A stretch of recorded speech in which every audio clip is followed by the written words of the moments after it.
7월 3일 아침 묵상 시간입니다. 오늘도 말씀을 통해 주실 은혜와 또 깨달음들을 우리가 기대하면서 묵상에 임하는 시간 되기를 소망하면서 우리 오늘 말씀 함께 보도록 하겠습니다. 오늘 말씀은 예레미야서 27장 1절부터 11절까지 말씀입니다. 가능하신 분들은 함께 읽어보도록 하겠습니다. 요시야의 아들 시드기야가 유다 왕이 되어 다스리기 시작할 무렵에 주님께서 예레미야에게 말씀하셨다. 주님께서 나에게 이렇게 말씀하셨다. 너는 나무 멍에들을 만들어 밧줄을 달고 그 멍에들을 내 목으로 메어다가 지금 유다 왕 시드기야를 만나려고 예루살렘에 와 있는 사절들에게 나누어 주어 그것들을 에돔 왕과 모압 왕과 암몬 사람의 왕과 두로 왕과 시돈 왕에게로 보내어라. 너는 또 그들에게 이렇게 명령하여 각자 상전에게 전하게 하여라. 나 만군의 주 이스라엘의 하나님이 말한다. 너희는 각자 상전에게 전하여라. 내가 큰 권능과 편팔로 이 땅을 만들고 이 땅 위에 있는 사람과 짐승도 만들었다. 그러므로 나의 눈에 드는 사람에게 이 땅을 맡기겠다. 지금 나는 이 모든 나라를 나의 종 바빌로니아 왕 느부갓네살의 손에 맡겼으며 들짐승도 그에게 맡겨서 그가 부리게 하였다. 그러므로 모든 민족이 느부갓네살과 그의 아들과 그의 손자를 섬길 것이다. 물론 바빌로니아도 망하고 느부갓네살도 망할 때가 올 것이다. 그때가 되면 그의 나라도 강한 족속들과 위대한 왕들을 섬길 것이다. 그러나 바빌로니아 왕 느부갓네살을 섬기지 않으며 바빌로니아 왕의 멍에를 목에 매지 않는 민족이나 나라가 있으면 나는 그 민족을 전쟁과 기근과 연병으로 처벌해서라도 그들을 바빌로니아 왕의 손에 멸망당하게 하겠다. 나 주의 말이다. 그러므로 너희에게 있는 예언자들이나 점쟁이들이나 해몽가들이나 박수들이나 마술사들이 너희에게 바빌로니아 왕을 섬기지 않게 될 것이라고 말해도 너희는 듣지 말아라. 그들의 예언은 거짓이다. 너희가 그들의 말을 듣게 되면 너희는 고향 땅에서 멀리 쫓겨나게 될 것이다. 내가 너희를 내쫓아 멸망하게 할 것이다. 그러나 바빌로니아 왕의 멍에를 목에 메고 그를 섬기는 민족에게는 내가 고향 땅에 남아 농사를 지으며 그대로 살 수 있게 하겠다. 나 주의 말이다. 아멘. 오늘의 본문은 당시 이 이야기를 듣는 사람들의 입장에서 받아들이기에는 참으로 쉽지 않을 예언을 다루고 있습니다.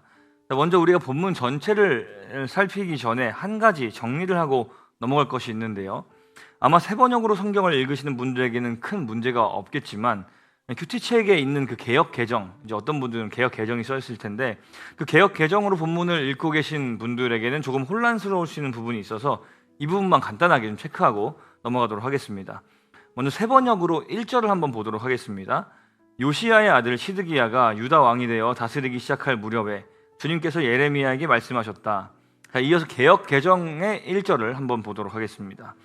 유다의 왕 요시야의 아들 여호야김이 다스리기 시작할 때에 여호와께서 말씀으로 예레미야에게 임하시니라.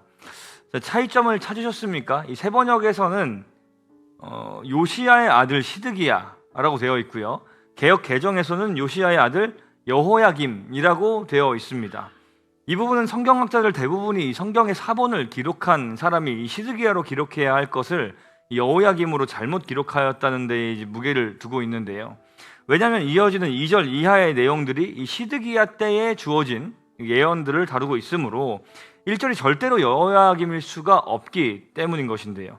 그래서 신학적인 합의가 이 세 번역 성경을 만들 때 이게 반영이 되어서 개역 개정과는 다르게 이 시드기야로 기록되게 된 것입니다. 자, 이것은 세 번역뿐만 아니라 다수의 외국어 성경들의 이 현대판 번역본들에서 동일하게 나타나는 부분이므로 이 부분을 좀 참고하셨으면 좋겠습니다. 이제 본문의 내용을 좀 더 살펴보도록 하겠습니다. 이제 하나님의 말씀이 예레미야에게 임하였습니다. 이 말씀은 앞으로 일어날 일들에 대한 이제 예언이었는데요. 이 예언의 대상은 누구냐? 이스라엘과 또 이방의 왕들이었습니다. 자, 이 예언이 주어지던 그 시점에 이방의 여러 왕의 사절들이 이 시드기야를 만나기 위해서 이스라엘에 도착해 있던 상황이었습니다. 자, 그런데 예레미야를 향해서 멍에를 메고 가서 그 멍에를 사절들에게 나눠주라라고 하나님이 예레미야에게 말씀하십니다. 자, 멍에가 상징하는 것이 무엇입니까? 보통 이 가축에게 멍에를 씌우게 되면 이 가축이 이 멍에를 메고서 밭을 갈거나 뭐 이제 이런 일을 이제 하게 될 텐데 이 사람에게 멍에를 씌운다는 것은 어떤 이미지가 떠오르시나요? 포로, 종이 된다라는 것을 이제 우리가 쉽게 떠올릴 수 있을 것입니다. 자, 이것을 예레미야가 그냥 사절들에게 이제 이 멍에를 만들어서 전달해 주는 것이 아니라 그 전에 본인 스스로가 이 멍에를 맨다라고 하고 있는데 이 멍에를 매는 자가 먼저 예레미야라는 점에서 우리는 이 멍에를 매야 하는 자가 유다 백성이다라는 것을 이제 의미한다고 볼 수도 있을 것 같습니다. 자, 이것을 예레미야가 그냥 사절들에게 이 멍에를 만들어서 전해주는 것이 아니라 본인 스스로도 매는데요. 자, 이것은 어떤 의미이냐? 이 멍에를 매야 되는 자가 먼저는 유다 백성이라는 것을 의미한다고 볼 수 있습니다. 유다 백성들이 이 앞으로 포로가 되어서 살아가게 된다. 그들이 지는 짐이 결코 가볍지 않을 것이다라는 것을 먼저 보여주는 장면입니다. 실제로 본문에 나오는 이 시드기야 왕은 유다의 마지막 왕인데 이 왕을 끝으로 이스라엘은 바벨론의 포로가 되어서 긴 시간을 포로로 살아가게 됩니다. 자, 그런데 특이한 것은 이 멍에를 예레미야가 메고 끝나는 것이 아니라는 점입니다. 이 멍에를 여러 나라의 왕의 사절에게 가지고 가서 그들에게 나누어 주라는 것입니다. 이것은 또 무슨 의미겠습니까? 이 멍에를 매는 것, 이스라엘과 같이 바벨론에게 포로가 될 것이다 라는 뜻이겠죠. 수많은 나라가 엄청나게 강대한 나라인 이 바벨론에 의해서 멸망당하고 포로로 끌려가게 될 것이다 라는 것에 대한 예언이며 실제로 이 예언은 이루어지게 됩니다. 이 바빌로니아의 주변의 모든 나라들을 이 바빌로니아가 다 집어삼킵니다. 과거의 찬란한 문명을 꽃피웠건 간에 강대한 군사력을 가졌건 간에 상관없이 모든 나라들이 바빌로니아에게 무릎을 꿇게 됩니다. 자, 그런데 이것을 전달하는 그 과정에서 하나님은 이 모든 상황이 자신의 주권 아래에 일어난 일이며 이미 이 일이 이렇게 되기로 결정되었다는 것처럼 이 확신 가운데 선언을 이제 하고 계시는데요. 이는 이스라엘과 이방 사람들에게 하나님이 만유의 주권자이심을 알려주고 또 하나님의 주권 아래에 이루어지는 이 모든 일들을 겸손하게 겸허히 받아들이는 태도를 지니라라는 메시지인 것이죠.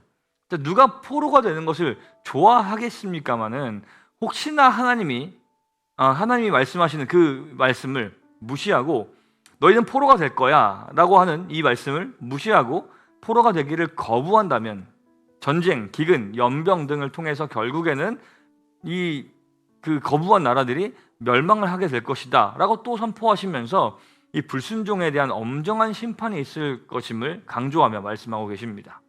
또한 예언자라고 하는 많은 사람들이 이 바빌로니아 왕을 섬기지 않을 것이다. 너희들은 괜찮을 것이다. 너희는 포로가 되지 않을 거야 라고 이렇게 예언할 텐데 그것은 거짓 예언이므로 듣지 말아야 한다라고 이야기하십니다.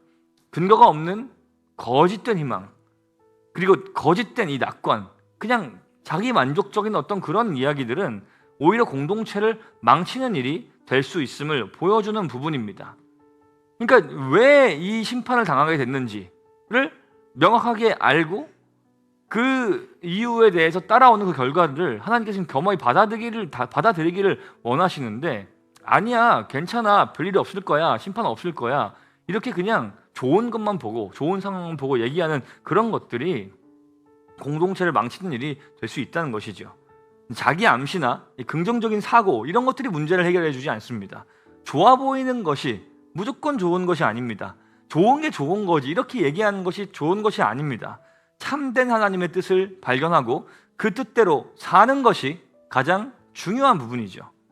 자, 아이러니하게도 오히려 포로로 잡혀가는 것이 더 낫다 이렇게 말씀을 하시는데 마지막 11절을 함께 살펴보겠습니다. 그러나 바빌로니아 왕의 멍에를 목에 메고 그를 섬기는 민족에게는 내가 고향 땅에 남아 농사를 지으며 그대로 살 수 있게 하겠다. 나 주의 말이다. 자, 바빌로니아 왕의 멍에를 목에 메고 그를 섬긴다. 그것은 다른 말로 표현하면 하나님이 말씀하신 것에 대한 순종이죠. 포로가 될 것이다. 그러니까 그 상황을 그대로 받아들이라는 것이죠. 자, 사실 우리는 바로 10초 뒤에 무슨 일이 일어날지도 다 이해할 수 없습니다.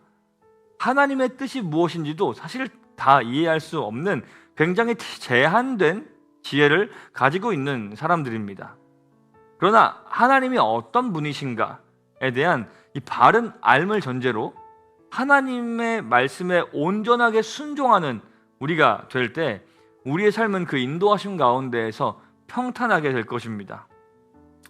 대체로 하나님께서 우리에게 요구하시는 어떤 순종의 내용들은 상식적이고 당연한 것들일 것입니다. 대체로 그렇습니다.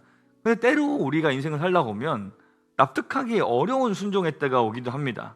그때에는 하나님의 선하심을 믿고 순종하는 믿음이 우리 가운데 있어야 할 것입니다. 그 믿음은 하나님에 대한 온전한 안과 하나님이 선하시고 완전하신 분이라는 사실에 대한 그 절대적인 신뢰, 그것이 있을 때 가능합니다. 그러므로 우리는 항상 기도할 때 하나님을 온전하게 알 수 있도록, 그분이 신실하신 분이시고 우리를 사랑하는 분이시고 우리가 하나님 말씀에 순종할 때 우리를 선한 길로, 좋은 길로 인도하신다라는 절대적인 신뢰를 쌓아가는 매일매일의 삶이 되어야 할 줄로 믿습니다. 오늘도 말씀을 기억하면서 하나님의 선하심, 그 선하심, 하나님의 인도하심, 그것을 우리가 온전히 기대어, 절대적으로 기대어 순종하며 살아가는 삶이 될 수 있기를 간절히 소망합니다. 함께 기도하겠습니다.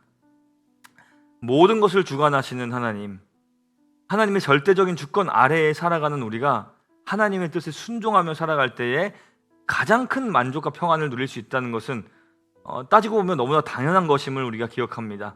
우리의 생각과 비교할 수 없이 지혜로우신 하나님의 판단과 그 지혜 앞에 우리가 가진 생각을 내려놓고 하나님의 인도하심을 온전하게 따라가는 믿음을 우리 가운데 더하여 주옵소서. 하나님이 선하시다는 사실, 우리를 모든 상황 가운데 가장 좋은 상황으로 인도하신다, 그분은 그런 분이시다라는 그 확신을 가지고 온전한 신뢰로 주님의 인도하심에 반응하며 순종하는 우리가 되게 하여 주시옵소서. 감사드리며 살아계신 예수님의 이름으로 기도합니다. 아멘.